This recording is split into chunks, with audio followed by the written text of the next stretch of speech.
Assalamualaikum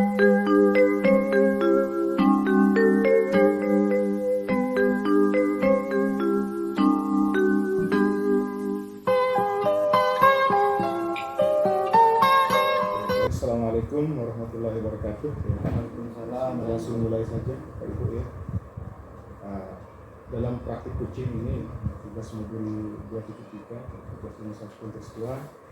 Dalam hal ini ya, dalam praktik ini saya sebagai pengamat, terus lalu Korizaki sebagai kuci, dan Ibu Cahya sebagai kucing. Adapun coach ya, adapun kompetisi coaching ya, itu yang pertama adalah kehadiran penuh, yang perlu diperhatikan dulu ya. Terus yang kedua pertanyaan berbobot, dan yang ketiga mendengarkan aktif. Nah sekarang saya tanya ya, kompetisi apa yang ingin dikembangkan oleh coaching? Saya akan mencoba mengembangkan itu yang mendengarkan aktif. Mendengarkan aktif ya. Ya. Terus indikator ya, ketercapaian dari mendengarkan aktif yang ingin dikembangkan menyimak apa yang menjadi kesalahan dari kunci, menyimak dengan baik, kemudian kedua berusaha mendengarkan lebih banyak daripada berbicara. Baik, silahkan ya, indikator dan Ibu Cahil segera dimulai ya.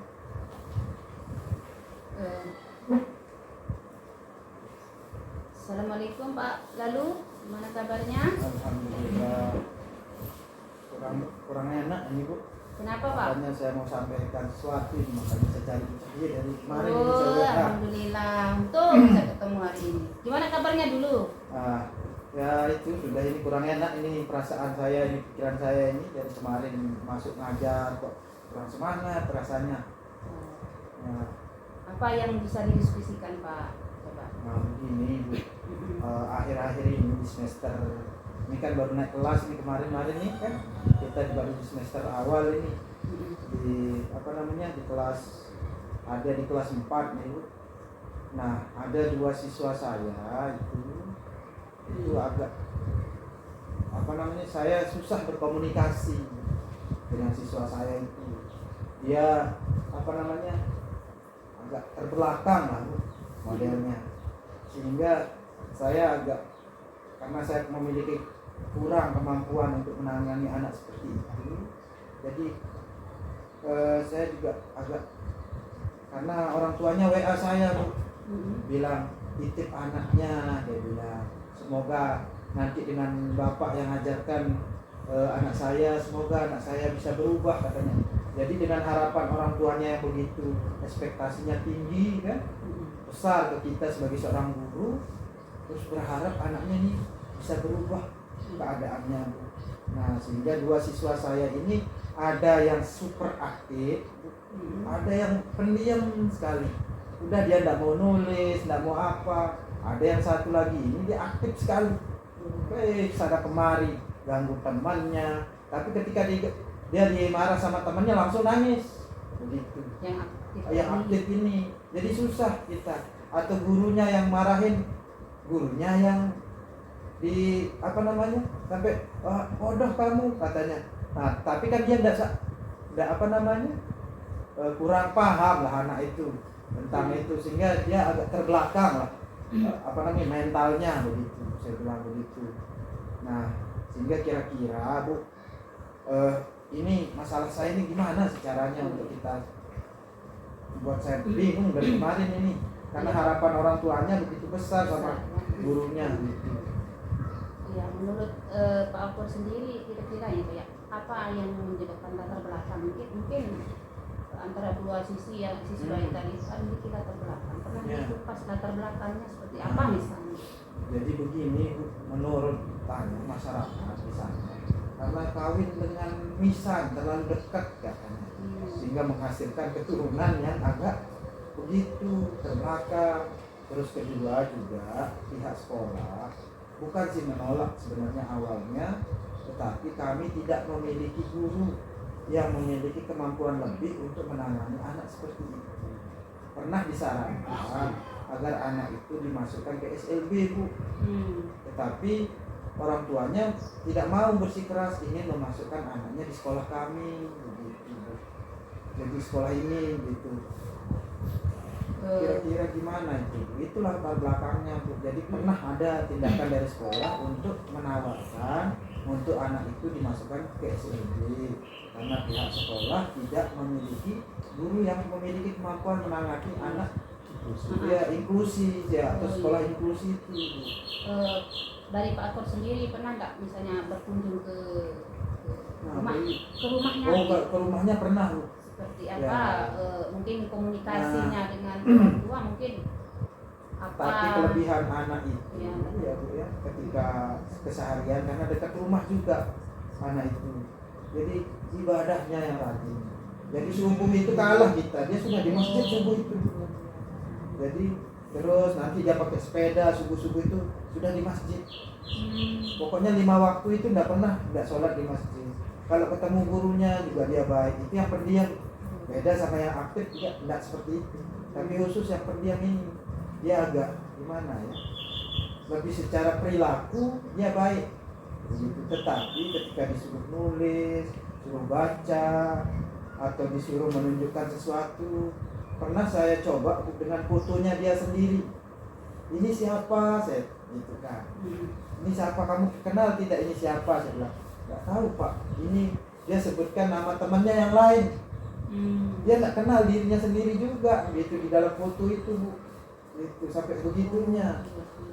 Ya, jadi saya tanyakan, terus saya suruh dia nulis. Nah, sehingga penilaian saya memberikan pelajaran di dia itu secara khusus dengan tidak menekan sesuai dengan keadaan di kelas, yaitu pelajarannya beda-beda dia. Sehingga dia cukup misalnya apa yang dia bisa tulis itu sudah saya kasih itu, kira-kira mengenal huruf dulu. Coba kamu tulis ini, saya tuliskan ABC. Coba kamu tulis ini ya, belajar nulis ini saja dulu, saya bilang begitu. Nah, dia tidak merasa minder, tapi ketika temannya dia tidak merasa begitu. Nah, jadi saya ngobrol, sudah sering ngajak ngobrol, dan dia kayak kayak orang dewasa ketika kita ajak ngobrol. Tetapi ketika dia belajar, ya seperti itu keadaannya. Dia tidak bisa paham, terus vakum, nulis saja tidak mau, sudah dia lepas pasti alat tulis, bukunya itu sudah dia lepas kalau sudah masuk kelas itu. Dan tidak disentuh, sudah duduk saja begitu. Menurut Pak Lalu ini yang 2 siswa ini seberapa besar nih pengaruh misalnya dari aktivitas pembelajaran dengan teman-teman yang lain? Seperti apa pengaruh? Pengaruhnya begini. Interaksi mungkin. Ya, saya takutnya karena dia kan anak yang satu yang pendiam ini, kan diam. Jadi interaksinya dengan teman dia lebih sering diperlakukan tidak baik. Misalnya ditendang dia diam, dipukul sama temannya dari belakang dia diam begitu, diolok temannya dia diam. Nah, tidak melawan, tidak bereaksi. Sedangkan yang satu yang aktif ini bereaksi dia, Bu. Nah, kadang dia anarkis begitu. Anarkis artinya berlebihan cara menanggapi. Misalnya diolok sedikit sama temannya, langsung dia marahnya lebih besar. Ya, dengan yang itu, sehingga saya bingung sekali itu. Nah, itu yang terjadi di kelas. Sehingga saya agak gimana nangani. Kira-kira dari Pak Lalu sendiri apa usaha yang Bapak lakukan selama ini setelah mengenal anak Indo ini? Jadi saya pertama lebih mendekati secara personal. Jadi kalau keluar main itu saya dekati secara bergantian. Kadang hari ini saya dekati yang aktif, saya kadang lus-lus kepalanya sambil saya ajak ngobrol lah. Siapa yang cukur, bagus sekali cukurannya, saya bilang begitu kan. Terus saya ajak ngobrol, terus dia cerita-cerita. Jadi kayak yang aktif ini lebih senang tertarik sama perempuan. Pak, kemarin saya goda ini, katanya. Yang mana? Saya bilang, saya seolah-olah tertarik begitu, ikut tertarik dengan obrolannya. Jadi dia merasa dianggap sebagai orang yang normal pada umumnya. Jadi saya perlakukan seperti itu, Bu. Jadi tidak saya pernah katakan bahwa dia itu Iya. Tidak ya perlakuan saya seolah-olah misalnya saya mau belanja atau apa, ayo ikut belanja sama saya bilang begitu. Atau saya suruh dia belikan Pak Guru ini. Nah jadi belanja bisa dia, itu heran saya. Kalau kenal fotonya dia tidak kenal, Oh. tapi kalau saya suruh beli ini beli itu paham dia. Nah itu cara saya untuk melakukan pembelajaran juga. Jadi kepada anak ini saya dekati secara personal. Kadang saya beli ada di sekolah itu dagang sopan namanya ya, sop atau mie itu. Nah kita kadang ngumpul itu bertiga itu lah, sini saya bilang, nah kamu belikan Pak Guru ya 3, dia bilang. Siapa 1 Pak? Kamu 1 ore dia bilang. Nah seneng dia, kita makan 3. Nah kamu yang cuci ya, saya bilang begitu. 1 kamu cuci sendiri ya, saya bilang. Nah sekarang Pak Guru atau siapa yang mencucikan ini, saya bilang gitu. Saya Pak cucikan katanya. Nah jadi ada istilahnya saya biar dia merasa dihargai begitu. Dia kadang pekerjaannya dia tunjukkan ke saya ketika dia sudah selesai mengerjakan. Pak, bagaimana Pak? Benar atau salah ini Pak? Katanya. Oh benar. Walaupun itu kadang salah karena dia tidak bisa nulis. Saja tidak bisa dia tulis gitu, apalagi sampai dia menulis sebuah kalimat. Keduanya itu yang aktif. Iya, sama dia. Pengetahuannya sama.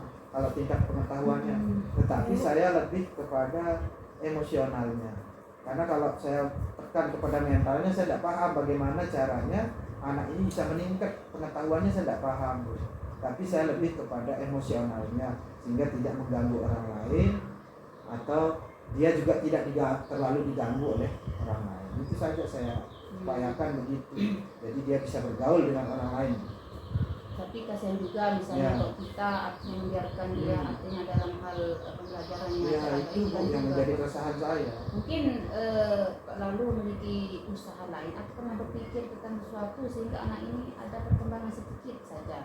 Paling tidak mengenal abjad, mungkin pernah Pak lalu memikirkan usaha-usaha lain. Pernah. Apa kira-kira tindakan tersebut? Ya jadi seperti ini, seperti tadi itu saya memberikan pelajaran yang berbeda dengan temannya yang lain. Seperti apa misalnya kita kalau dia baca Al-Quran dia hafal mengaji atau apa itu dengan hafalan mereka. Jadi ayat-ayat pendek kan sering kita bacakan. Nah dia tidak tulis memang, tetapi dia ingat. Ingatannya bagus.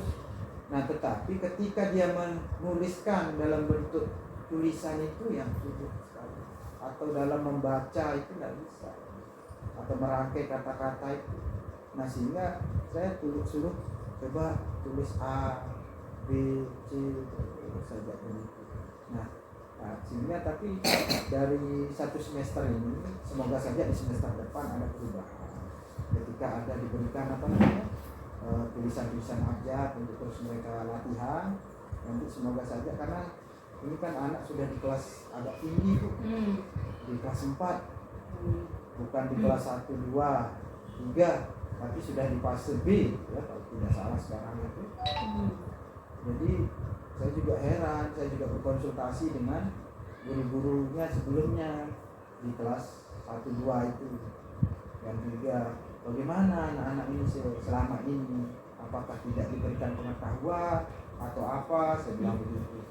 Nah sehingga anak-anak ini kenapa saya bilang sampai begitu, katanya saya resah juga Bu, seperti apa yang saya sampaikan, kasihan anak-anak ini tidak mendapatkan pengetahuan, sedangkan saya dengan anak ini kan berinteraksi 1 kali seminggu di kelas itu karena saya guru mata pelajaran. Nah sehingga saya sempatkan waktu saya di luar jam itu untuk berkunjung ke mereka.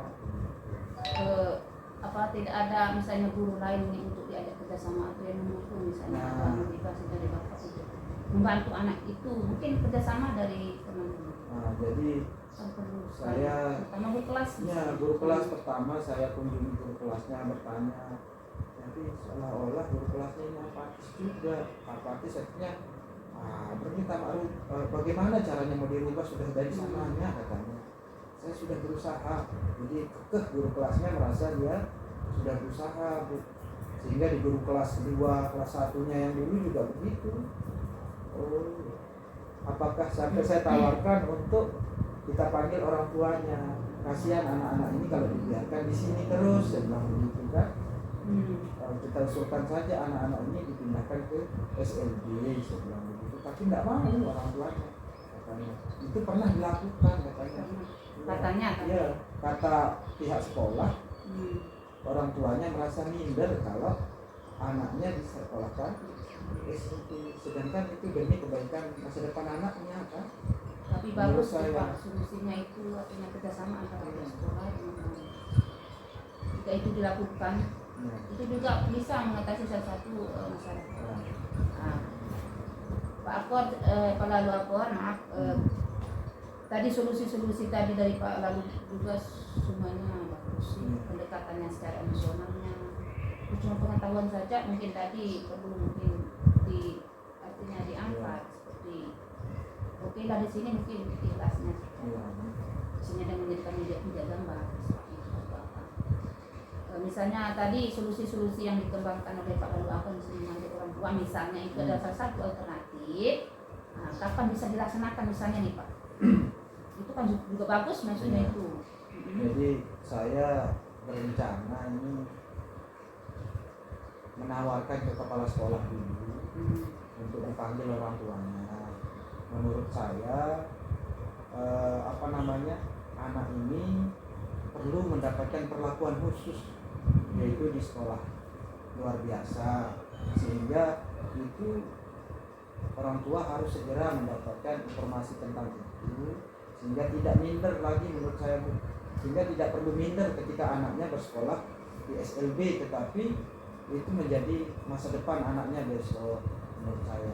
Sehingga saya perlu bertemu dengan orang tuanya secepat mungkin dalam minggu-minggu ini. Itu juga bagus. Tapi kalau tidak salah kan anak sekarang boleh, artinya anak yang SLB tadi dianggap SLB boleh bersekolah di sekolah ini inklusi kan bisa. Mungkin salah satu alternatif yang kedua juga mungkin ada alternatif lain, artinya biar tidak mengurung perasaan.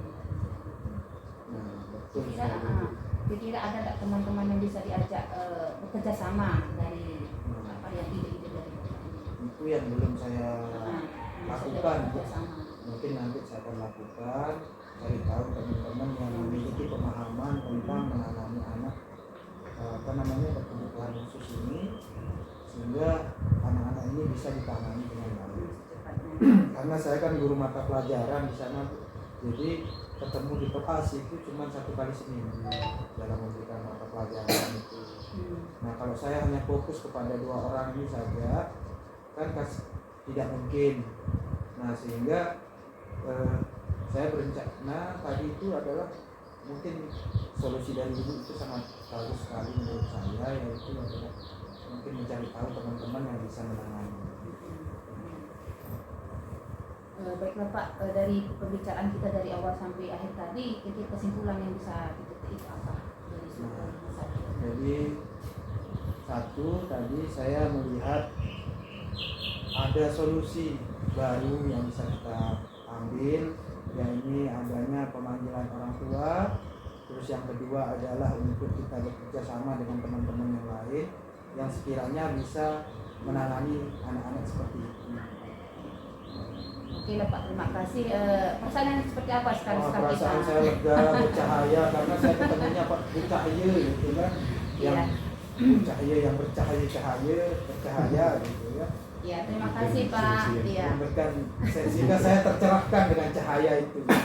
Saya menjadi lebih cerah gitu. Terima kasih Pak atas waktunya hari ini. Semoga apa yang kita bicarakan memang memiliki ending yang bagus. Amin ya. Lebih kurangnya kita serahkan ke ini pengamat ya. Pengamat, silakan ya, Pak. Baik, terima kasih. Kalau saya melihat dari proses jalannya coaching berjalan dengan baik, karena kemampuan mendengarkan yang menjadi fokus kompetisinya sudah dijalankan dengan baik oleh Cahyo, yang cukup serius mendengarkan dia tidak memberikan solusi tapi dia memancing Ya, solusi betul. dari kucing. Sudah bagus, sudah alur ceritanya ini dari penyampaian tujuan, identifikasi masalah, rencana aksi dan tanggung jawab sudah berjalan dengan cukup bagus ya. Dari kompetisi tadi yang ingin dikembangkan yaitu mendengarkan aktif yang mendengarkan itu sudah juga berjalan bagus ya. Ini catatan saya ya. Sebenarnya tadi dibicarain ini memancing sebenarnya ya untuk adanya solusi ya. Solusi dari Sebenarnya saya lihat kebingungan dari Wicaya akan memberikan solusi juga sebenarnya tadi, tapi dia tidak Ya. berani memberikan solusi dan dia tidak tahu mungkin solusi yang tepat. Tidak, dia pancing sudah bagus prosesnya ya. Alhamdulillah. Terus kalau menurut Ibu Cahye ya, kedepannya kira-kira kompetisi apa lagi yang ingin dikembangkan? Itu membuat pertanyaan berbobot itu Pak. Pertanyaan berbobot. Iya itu. Justru saya lihat di sini dalam proses coaching tadi ini yang lebih banyak muncul sebenarnya pertanyaan berbobot ya. Pertanyaan berbobot ketika memancing coaching untuk mengeluarkan solusi ya. Itu sudah tidak perlu lagi sebenarnya dicari. Cuman kehadiran Saya penuh merasa sudah kurang. betul ya, kehadiran Saya penuh merasa sudah kurang. masuk ya. Terus pertanyaan berbobot saya rasa sudah tadi sebenarnya.